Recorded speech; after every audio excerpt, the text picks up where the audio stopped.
libro que tengo en las manos, el título es Paneso, y cuando uno se adentra en la lectura dice la historia de un árbitro en medio de las mafias. Suena interesante. Fernando Paneso, bienvenido a Red Más Noticias. ¿Qué tal? Un cordial saludo. Qué bueno estar aquí con su amable teleaudiencia. Pues mire, Fernando, yo estoy sorprendido con su historia y con su libro, lo he leído atentamente. Y la verdad me sorprende uno porque uno, pues decir, yo lo vi a usted pitar muchas veces, pero no me imaginé que pasara tantas afugias. ¿Por qué usted decidió escribir este relato, este libro? Pues es más una historia no solamente del fútbol como tal, sino de toda la vida de un hombre simple, sencillo, que creyó en sus sueños, quiso trascender esos sueños y pienso que trascendimos en todo este tema del arbitraje.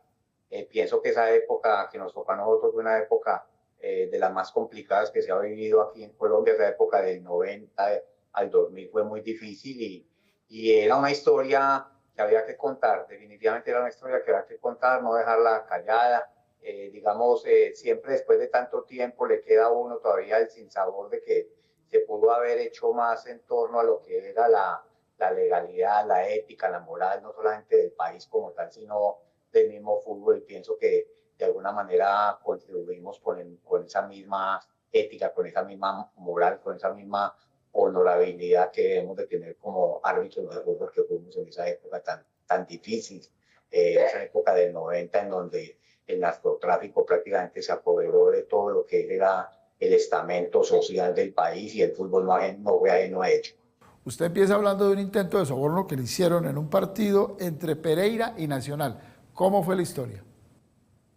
Sí, realmente esa historia se remonta a esa época del 94, 95, si no estoy mal, en donde una persona vino hasta acá a la ciudad de Armenia a ofrecerme un dinero para que ganara el Deportivo Pereira en un partido que se iba a desarrollar en la ciudad de Pereira.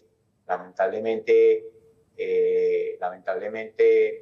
tuvo esta situación tan compleja, tan difícil, en una ciudad tan cercana a la mía y todo eso. Me tocó ir allí a esa ciudad, dirigir el partido, después de haber dispuesto que ese soborno no se diera. Llega uno con mucha zozobra al mismo partido, al mismo encuentro y de ese nace una anécdota muy bonita terminando el partido que prácticamente el Deportivo Pereira queda con 7 jugadores en el mismo encuentro y la gente del Deportivo Pereira quedó muy satisfecha con mi actuación en ese partido. El Deportivo Pereira perdió y me tocó salir de ese día, ponerme un uniforme de policía para poder salir del estadio. Entonces cuentan todas esas situaciones que ya se vuelvan anécdota, pero que para uno como árbitro en el momento es prácticamente dar la vida en torno a lo que fue el arbitraje de esa misma época. Corre el año 93, una final casi inédita en el fútbol colombiano. Muchos equipos pueden ser campeón.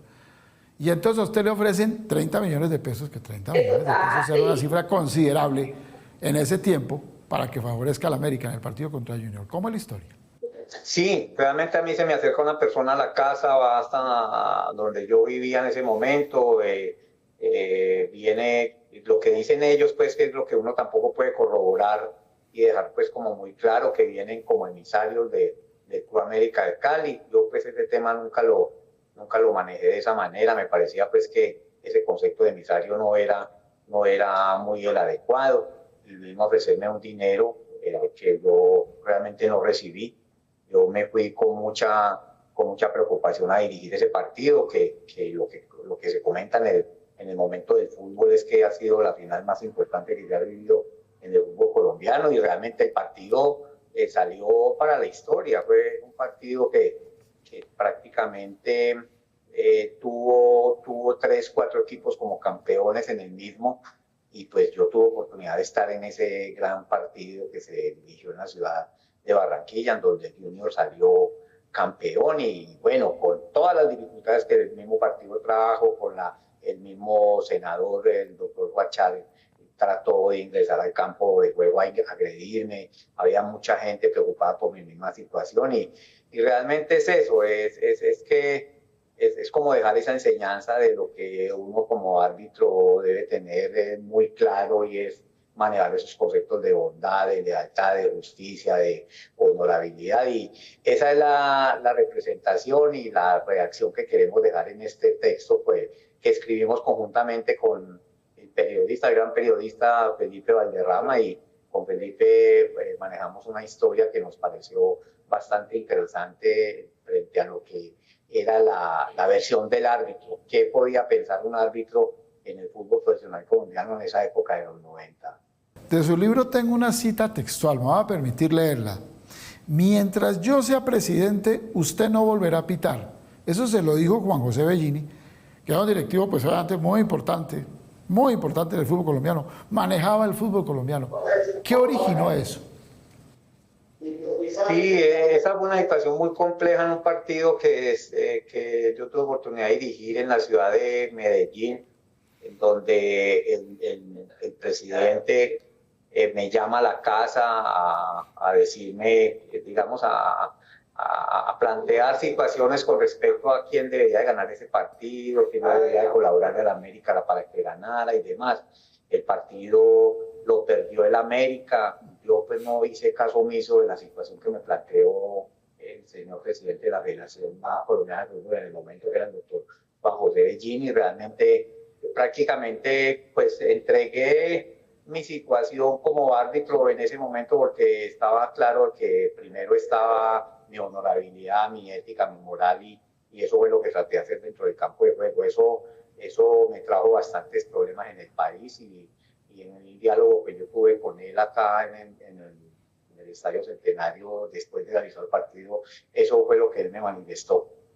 Vino una gente de la FIFA, la FIFA, porque él prácticamente me iba a sacar del referato internacional también como árbitro internacional que era en el momento, y la FIFA no vio con muy buenos ojos eso, mandó una persona aquí a determinar todo lo que en realidad tenía el suceso que le estoy comentando, y la FIFA de alguna manera respaldó mi posición y yo continué como árbitro internacional. Estoy hablando que fue en el año 94, y mi carrera terminó con toda la gloria en el año 2007, cuando cumplí mis 45 años. Otra historia que usted relata, que esta sí me llamó mucho más la atención, fue con la famosa oficina de Envigado. Yo leí la historia y yo más o menos llegué a la conclusión que usted está vivo de milagro. Sí, de verdad.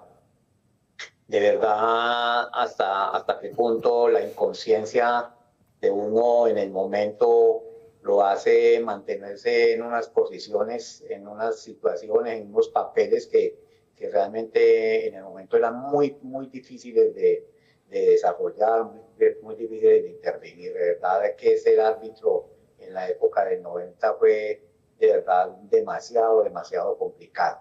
Y eso es lo que queremos dejar también como mensaje en el libro. No es un libro de denuncia, es simplemente un libro de una historia que quería contar un árbitro del momento que pasó por muchas situaciones relacionadas con lo que estamos conversando precisamente en el día de hoy.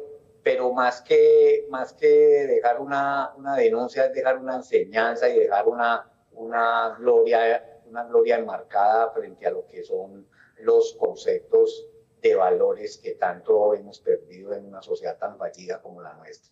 Pues Fernando, muchas gracias por haber estado en Red Noticias. A ustedes muy amables por la oportunidad, muchas gracias.